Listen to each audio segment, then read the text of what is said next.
کاک حاجی مەتەڵێکمان هەیە تۆ پیاوێکی تەجروبەداری مەتەڵەکەمان ئەڵێ بی چەمی چەماوە ناوقەدەکەی چەرمی خاوە مردوو زیندوی لە ناوە ئەزانی چییە؟ نازانی ئەوە شتێکی زۆر کوردەواریە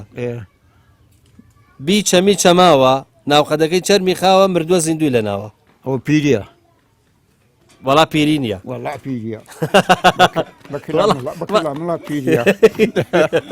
وەڵا مەگەر بە زۆری بیکەین بە پیری ئەگەر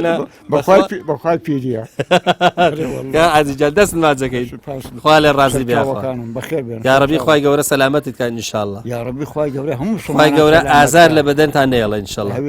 تۆش دوعای خێر بۆ ئێمە بکەی ئینشاءڵڵا 100,000 جار ئینشاءڵڵا هەچی مسلمان بێ نامارم نابێ بە حەول خۆتە خوای پشتیوانێکی وان هەیە ئەوە